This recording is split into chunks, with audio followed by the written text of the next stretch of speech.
Las ciudades resilientes son aquellas que están preparadas para el cambio y cuentan con medidas adecuadas para recuperarse de una crisis con el fin de aprender de ella y evitar que se repita. Desde los efectos del cambio climático hasta las crecientes poblaciones de migrantes, la infraestructura inadecuada, las pandemias y los ataques cibernéticos son considerados a la hora de evaluar la capacidad de resiliencia de una ciudad. Es lo que ayuda a adaptarse y transformarse frente a estos desafíos. Además, este tipo de metrópolis promueven el bienestar de sus habitantes con pautas que benefician de manera colectiva su estructura o funcionamiento. Según la Fundación Rockefeller, Atenas, Lisboa, San Francisco, Ciudad de México, Milán o París son algunas de las ciudades que podrían ser calificadas como resilientes. Barcelona, por ejemplo, lleva años trabajando en este campo y se ha convertido en todo un referente a nivel internacional. Según su ayuntamiento, a lo largo de la historia la ciudad ha realizado acciones de mejora en el ámbito urbano, tanto después de episodios climatológicos intensos como a raíz de insuficiencias tecnológicas y de los servicios. Barcelona está expuesta a riesgos más propios de las grandes ciudades, como la concentración de personas o los incidentes en el ámbito tecnológico.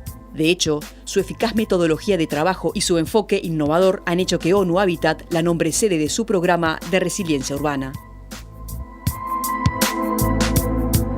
Y este tema, que parece ser tan lejano cuando hablamos de Barcelona, de París, de Ciudad de México, es mucho más cercano de lo que se cree, porque Montevideo está trabajando también para ser una ciudad resiliente, y por eso tenemos en la mesa de 7.000 millones para hablar de este tema al director de planificación de la Intendencia de Montevideo, Ramón Méndez. Bienvenido, Ramón.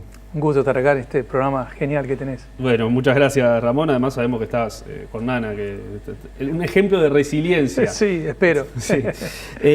Ramón, ¿qué es una ciudad resiliente? Para aclarar, después de que ya vimos el informe que un poco lo explicamos, pero ¿cómo lo definirías vos? La resiliencia es un concepto que viene de la biología, de la física, de la psicología, y que tiene que ver con un organismo, un sistema, cuando está sometido a tensiones, a cambios bruscos, qué capacidad tiene de adaptarse, de no sucumbir frente a ellos y, por el contrario, hacerse más fuerte cuando un cambio de ese tipo ocurre. Lo mismo sucede para las ciudades. El concepto de la resiliencia a nivel urbano es un concepto un poco más moderno, pero que lo que trata es este sistema tan complejo que es una ciudad, este organismo vivo que implica una ciudad. Bueno, cómo identificar cuáles son los potenciales eventos que puedan llegar a dañarla de manera particular, o las tensiones crónicas también que a veces sobreviven y que frente a esa situación de estrés la ciudad pueda, como un sistema vivo, puede reaccionar y hacerse más fuerte. Uno, cuando piensa en estas cosas, piensa en una catástrofe climática, que venga un tornado, un huracán, una inundación, pero va mucho más allá de eso. Hay otros factores que también hacen de esto de una crisis una oportunidad. Sí, por supuesto. O sea, uno piensa inmediatamente en el cambio climático o en una tormenta o en una inundación, pero también tiene que identificar tensiones que están ahí, que son permanentes, como una crisis de la movilidad, por ejemplo, un impacto a veces ciudades que están totalmente colapsadas, así que moverse en ellas implica esfuerzos muy grandes y costos enormes, o temas de la fractura socioterritorial, por ejemplo, o bueno, como veíamos justamente en el informe anterior, en la discusión anterior, lo que está sucediendo en América Central, con la poca capacidad de supervivencia como tal que tiene esa sociedad en el marco urbano.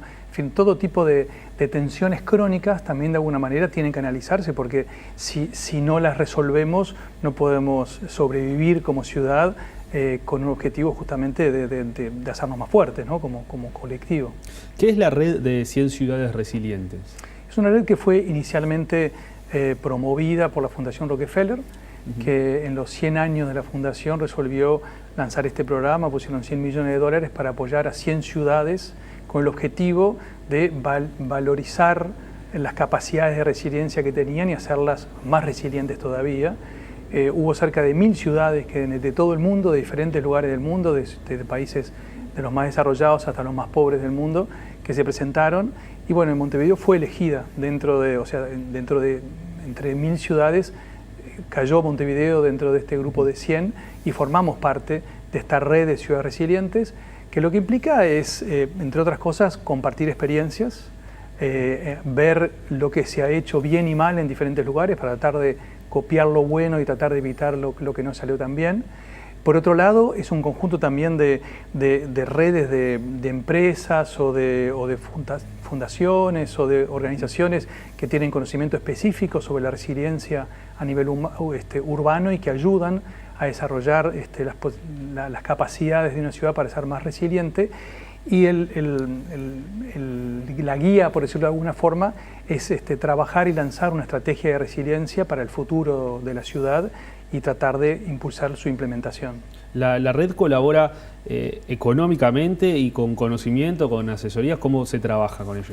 Sí, hay una colaboración económica, pero no es lo más importante. Lo más importante es la red en sí misma, o sea, el intercambio de información, el intercambio de experiencias, a veces llegar con poder acceder a técnicos de primer nivel globales y que tienen mucho para enseñar en un tema en el cual tenemos mucho para aprender todavía en nuestro país en particular. ¿Barcelona es el modelo de ciudad resiliente, como veíamos en el informe? Es un muy buen modelo, pero cada ciudad en realidad tiene que encontrar su propio modelo. En algunas cosas nos toman a nosotros como ejemplos, en otras toman a otras ciudades, porque cada ciudad en función de sus características ha desarrollado más ciertos potenciales y también a veces cuesta ver lo obvio y justamente viendo otras experiencias es que podemos tratar de enfrentar dificultades que no estábamos pudiendo percibir. ¿Qué es lo bueno que tiene Montevideo que inspira a los demás o que le sirve a los demás en la red? Bueno, hubo varias características que en su momento, por lo que nos informan, fueron evaluadas. En particular, un tema como el cambio climático y la lucha por reducir las emisiones de gases de efecto invernadero. Montevideo, como capital de Uruguay, que ya ha hecho la transición energética y que hoy, con una matriz prácticamente de energías renovables, es considerado ejemplo a nivel mundial. Naturalmente, son esas características que los evaluadores internacionales ven, cuáles son los potenciales. Por otro lado, el hecho de ser un país serio, con un sistema democrático fuerte, una percepción de corrupción de las más bajas del mundo a nivel internacional, una cantidad de características que hacen que se pueda ver que en Montevideo es más sencillo llevar adelante transformaciones estructurales como las que tiene que llevar adelante una ciudad para transformarse en ciudad resiliente. Esta red está trabajando en Uruguay, en Montevideo específicamente, desde el 2016, ahí es que empieza todo. Fin de 2016, ahí empezamos a armar el equipo, se lanzó la construcción de la estrategia de resiliencia de Montevideo, primero una evaluación y luego la construcción. Fue un proceso muy participativo, con técnicos, con especialistas de diferentes miradas, pero también con organizaciones de la sociedad civil, representantes del sector privado, de los gobiernos, de la academia. Y se lanzó, finalmente se construyó la estrategia de resiliencia, se lanzó hace un mes y medio, donde a partir de allí se identificaron primero una cantidad de cosas que estábamos haciendo para que Montevideo fuera resiliente, pero que se colocaron en valor de una manera más evidente, y por otro lado nuevos proyectos y nuevas estrategias para efectivamente avanzar hacia una ciudad cada vez más resiliente. Cuando hablamos de esta red, ¿no?, de Montevideo colaborando con otras ciudades del mundo, a nivel nacional, se está trabajando puntualmente en Montevideo, pero ¿Montevideo colabora con esta experiencia con otras ciudades del interior? De manera indirecta yo diría que sí, porque a través del Congreso de Intendentes y estrategias del Poder Ejecutivo Nacional, por ejemplo, una estrategia ahora que se llama en temas climáticos, en particular de cambio climático, que sigue el Ministerio de Ordenamiento Territorial, Vivienda Ordenamiento Territorial y Medio Ambiente. En particular hay estrategias que tienen que ver con parte de lo que nosotros estamos haciendo y hay algunos caminos para tratar de compartir con otras ciudades, otros departamentos, otros lugares de Uruguay las experiencias que estamos desarrollando en Montevideo. Uno de ellos en particular tiene que ver con el manejo de la gestión del riesgo en particular climático o del riesgo de un accidente químico, de un accidente de diferentes tipos que pueden ocurrir en el país, y junto con el Sistema Nacional de Emergencia del Gobierno Nacional, Montevideo está trabajando ahora, por ejemplo, estamos con una serie de actividades para montar una estrategia global para Montevideo para gestionar mejor los riesgos. O sea, hoy lo que hacemos, y lo hacemos creo que muy bien, es cuando ocurre un fenómeno extremo, responder rápidamente y ayudar a resolver rápidamente la situación. Lo que se trata es ahora ser mucho más preventivo, tratar de tener estrategias mucho más de prevención y de disminución del impacto que puede llegar a generar un evento extremo cuando se produce, y eso naturalmente implica una cantidad de acciones y de conocimientos y de procedimientos, procesos, etcétera. Sí, en un programa de 7.000 millones donde hablábamos sobre cambio climático, hablamos con una especialista argentina que nos hablaba puntualmente de la vulnerabilidad social, ¿no? Esas situaciones cuando hay un grupo de personas que deciden edificar cerca de un río que se suele inundar. En esos casos puntuales es donde se trabaja. Hay un proyecto en el Pantanoso sí, con esta red, ¿no? Sí, sí. Uno de los emblemas, digamos, de esta construcción de resiliencia para Montevideo, de la estrategia de resiliencia de Montevideo, es lo que llamamos el Plan Pantanoso. El Pantanoso es una zona muy particular, es una especie de Montevideo en miniatura, casi que diría de Uruguay en miniatura, porque tiene partes rurales, parte de ciudad consolidada, parte de asentamientos irregulares, humedales que tienen un valor ambiental muy importante y un río que lo une todo y que de alguna forma le da una cohesión a todo este ambiente, ¿no?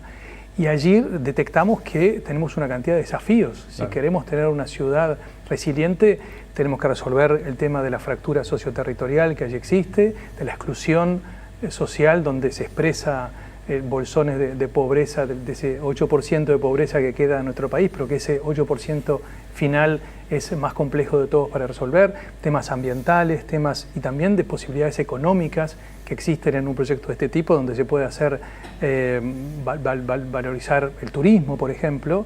En particular, uno de los aspectos que forma parte del Plan Pantanoso es que seguramente muy pocos montevideanos sepan que apenas 10 minutos de la Ciudad Vieja hay unos humedales maravillosos, sí, que tienen una riqueza ambiental increíble, una biodiversidad muy importante, a 10 minutos de la Ciudad Vieja, insisto, y bueno, justamente revalorizar eso y colocarlo como un valor turístico en particular es uno de los elementos que están allí, pero naturalmente el gran objetivo del Plan Pantanoso pasa por justamente cómo trabajar la fractura socioterritorial que existe en ciertos lugares y cómo trabajar la inclusión. Y entonces estamos trabajando con 6 o 7 ministerios del Gobierno Nacional, con toda la Intendencia y con los gobiernos de tercer nivel de los municipios para tratar de generar una sumatoria de políticas públicas, un shock de políticas públicas, tanto en inversión, en vivienda, en infraestructura, como también en políticas laborales, en políticas de educación, de salud y ambientales, como para generar una transformación y naturalmente tener una sociedad integrada, más allá de que es un tema de derechos, también es una sociedad mucho más fuerte, es una sociedad mucho más cohesa, incluso con más posibilidades de desarrollo económico, y ese es un poco uno de los objetivos generales de este Plan Pantanoso. Cuando uno en el liceo estudiaba Uruguay, se hablaba de la dicotomía campo-ciudad, ¿no? Estamos en un país donde en el departamento más chico está la mitad de la población del Uruguay. Hay 1,5 millones de personas aproximadamente en Montevideo. ¿Cuántos desafíos y cuántos riesgos genera eso, ¿no? Tener un país vacío, sí, y en el departamento más chico de la capital que esté todo el mundo ahí apretado. Y más interesante todavía, de la superficie del pequeño departamento de Montevideo, el 60% es rural. También. O sea que ni siquiera está concentrado en todo, claro, Montevideo, sino solamente en el 40%. Bueno, naturalmente nosotros vivimos desde Montevideo su zona rural como un elemento fundamental para la cohesión de la ciudad. Es decir, el servicio ecosistémico que le brinda el medio rural a la ciudad es invalorable, desde pulmón verde, la biodiversidad, naturalmente la producción de alimentos, una buena parte de los alimentos de cierta parte de la comida que comemos en Montevideo y en la zona aledaña proviene de la propia Montevideo, se cultiva en la propia Montevideo. Entonces la seguridad alimentaria para una ciudad es un tema absolutamente central también. El vínculo entre el campo y la ciudad es una cosa que en Montevideo en particular se trabaja muchísimo desde hace años y que tenemos mucho más todavía para seguir trabajando.